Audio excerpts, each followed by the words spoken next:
The 17th of April, 1941.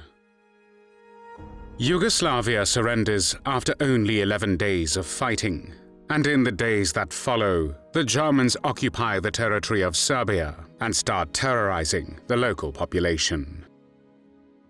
Resistance does not wait, and soon sabotage spreads across the country. As rail lines are blown apart, German patrols are ambushed, and vital supply routes through the Balkans are thrown into chaos. For Hitler, these attacks threaten the stability of the entire region and endanger the wider campaign against the Soviet Union. Reinforcements arrive, but the partisans continue to fight, refusing to yield. To crush this rebellion, the Nazis summon a man whose methods will bring terror to every corner of the occupied territory. Under his command, the security forces enforce racial laws against Jews, execute hostages in mass reprisal actions, and destroy entire villages as punishment. His orders will cause the deaths of thousands of innocent men, women, and children, many killed inside their own communities. The name of the Nazi commander responsible for some of the worst atrocities in German-occupied Yugoslavia is Wilhelm Fuchs. Wilhelm Fuchs was born on the 1st of September 1898 in the city of Mannheim, then part of the German Empire. After completing high school, he entered the Imperial German Army and fought in the First World War, which lasted from the 28th of July 1914 to the 11th of November 1918. Fuchs earned the Iron Cross Second Class for his service, and when the war ended, he pursued agricultural science at the University of Leipzig, receiving a doctorate in 1929. His academic training did not prevent him from embracing radical politics, and in April 1932 he joined the Nazi Party. In December of the same year, he became a member of the SS. On the 30th of January 1933, Adolf Hitler was appointed Chancellor of Germany by President Paul von Hindenburg. In April of the same year, Wilhelm Fuchs became the adjutant to Walter Darre, the Reich Farmers' leader. He soon moved into the SS Race and Settlement Office, an organization responsible for enforcing Nazi racial ideology, vetting SS marriages, and planning the expansion of so-called German settlement in the East. Fuchs served there as an SS leader until 1936, when he transferred to the main office of the SD, the intelligence agency of the SS, and the Nazi Party, operating under Reinhard Heydrich. Beginning in October 1937, he headed the SS main section in Dresden. Fuchs then became inspector of the security police and the SD in the city of Braunschweig in northern Germany. In April 1938, he was promoted to SS Standartenführer, a rank equivalent to colonel in the US Army. The Second World War started on the 1st of September 1939, when Nazi Germany invaded Poland. From 1940 onward, Fuchs served as an SD officer under Bruno Streckenbach, the commander of the security police and the SD in the general government, which was the German zone of occupation in Poland. When Germany's ally Italy failed to conquer Greece in the late autumn and winter of 1940 to 1941, Germany became increasingly concerned about securing its southeastern flank in the Balkans. Greece's success in repelling Italian forces allowed its ally, Great Britain, to establish a foothold on the European continent. To subdue Greece and drive the British off the mainland, Nazi Germany sought to bring Yugoslavia and Bulgaria into the Axis alliance, which was a military coalition led by Germany, Italy, and Japan. On the 25th of March 1941, Yugoslavia joined the Axis and agreed to permit German troops to transit through its territory en route to Greece. The announcement of the agreement was extremely unpopular in many parts of the country, particularly in Serbia and Montenegro. The Yugoslav government soon declared that it would not honor its obligations under the pact. Hitler was furious. Although Prime Minister General Dusan Simovic attempted to retract the statement within days, Hitler ordered the invasion of Yugoslavia on the evening of the 27th of March.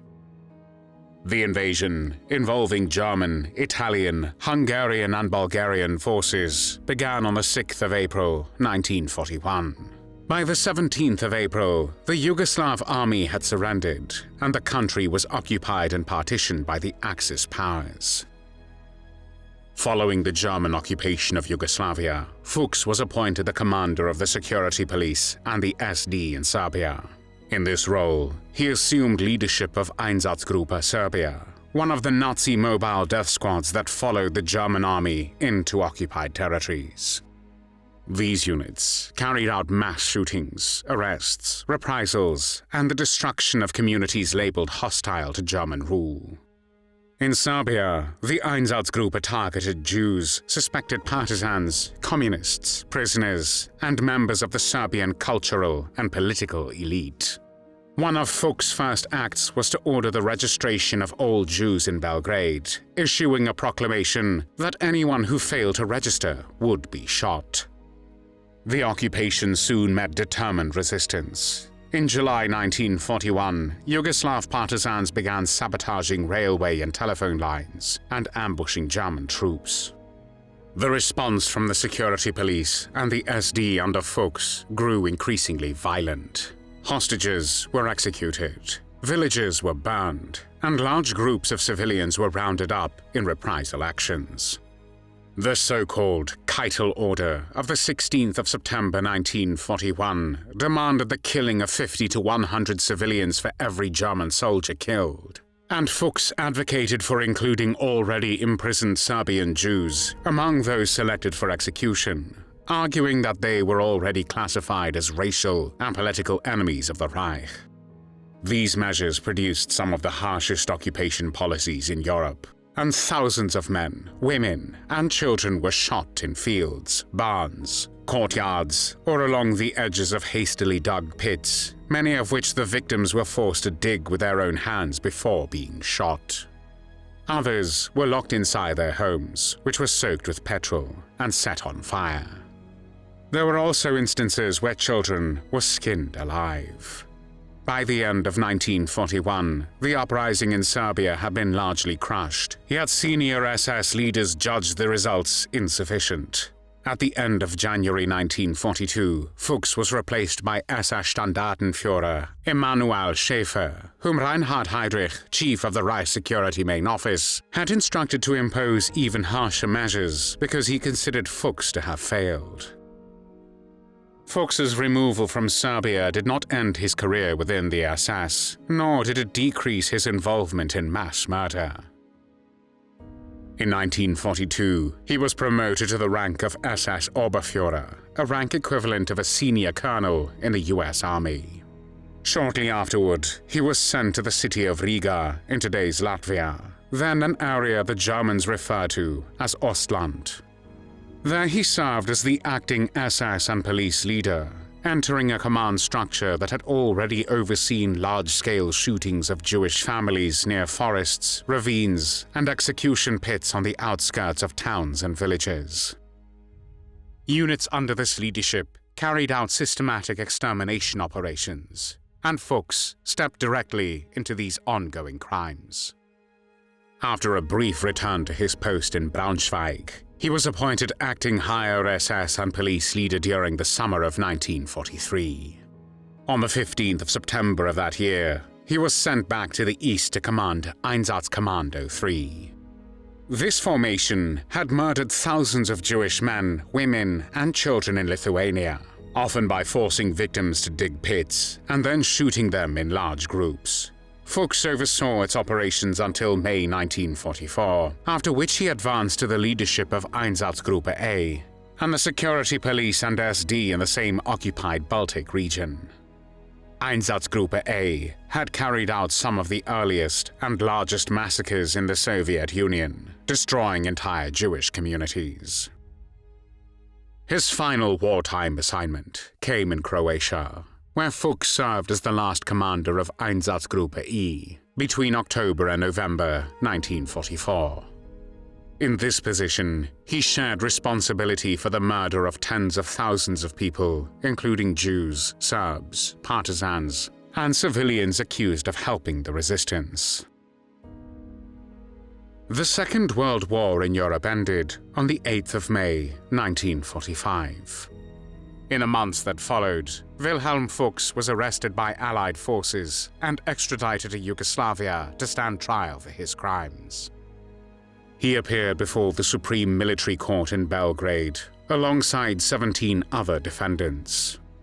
The indictment held him responsible for the deaths of 150,000 men, women, and children, including 35,000 Jews. The court found Fuchs guilty of mass murder, brutal reprisals, and the systematic persecution of civilians. In December 1946, he was sentenced to death. Wilhelm Fuchs was 48 years old when on the 24th of January 1947, he was hanged in Belgrade, together with August Meissner, the former higher SS and police leader in Serbia. Thanks for watching the World History Channel. Be sure to like and subscribe, and click the bell notification icon so you don't miss our next episodes. We thank you, and we'll see you next time on the channel.